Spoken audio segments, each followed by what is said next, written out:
Nous sommes à Perpignan, au pied du mont Canigou. Pour libérer la circulation du centre-ville, le département des Pyrénées-Orientales met en œuvre une déviation de la route départementale 9. Elle doit passer sur un site appelé Négabous, d'environ 1,5 hectare, enserré dans le réseau routier.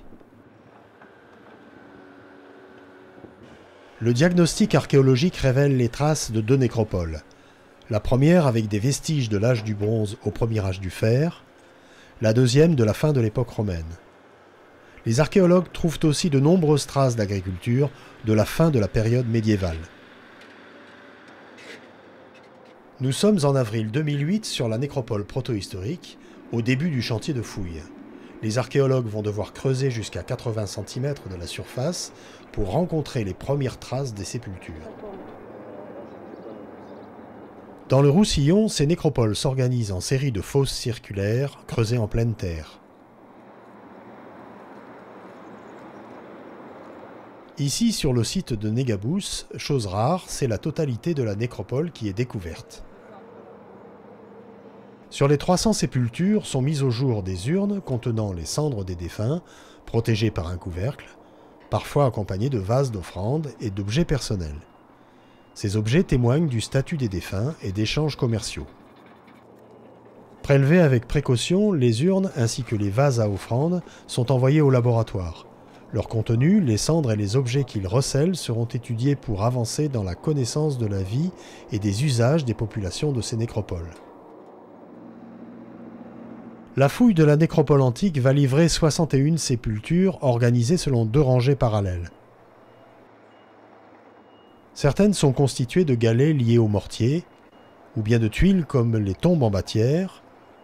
D'autres combinent plusieurs de ces matériaux. Donc ici nous avons une sépulture constituée à la fois de tuiles, donc des tuiles qui ont été disposées au pied, à l'emplacement des pieds du défunt, mais également l'architecture de la tombe comprend des galets, mais aussi des éléments en matière périssable, donc qui ont disparu avec le temps. Et en témoigne notamment la présence de clous qui devaient servir d'éléments d'assemblage. Dans certaines tombes, on a mis au jour des objets de parure, des bracelets, mais également des bagues, donc qui sont généralement des objets en cuivre et qui peuvent en fait indiquer le statut social des individus auxquels ces objets appartenaient. Dans la phase de post-fouille, les matériaux sont étudiés au centre archéologique de Perpignan. Le contenu des urnes de la nécropole protohistorique va notamment donner des indications sur l'âge, le sexe ou le nombre des défunts. Les restes osseux sont analysés en laboratoire. Constat troublant, aucun reste de nouveau-né.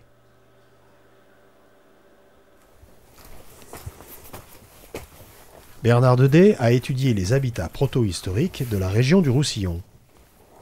Pour les nouveau-nés, on a eu la chance d'en trouver enterrés dans les habitats au sein même des maisons, à l'intérieur des maisons. Tous les morts n'ont pas droit à aller à la nécropole du village.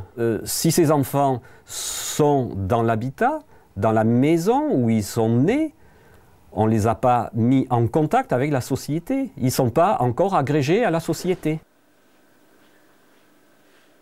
Les vases ou les urnes nettoyées sont reconstitués à la main. L'image de synthèse permet aux objets de reprendre forme, volume et couleur. Vases et urnes du premier âge du fer sont la plupart du temps lisses et sans ornements, mais dans 4 tombes, on trouvera des vases présentant des ornements qui pouvaient être réservés à une élite. Parmi les objets en métal retrouvés dans la nécropole protohistorique, un rasoir, des épingles, une boucle de ceinture, mais aussi bracelets et chaînettes, ainsi qu'une pièce d'harnachement de cheval. Mais le plus étonnant reste encore ce double plastron d'apparat, autrement appelé cardiophylax, qui est ici très abîmé. Donc là, on a 2 disques cuirasse en bronze qui ont été trouvés dans une tombe du premier âge du fer, donc 7e siècle avant Jésus-Christ. Et ces disques cuirasse en fait étaient en pectoral et en dorsal.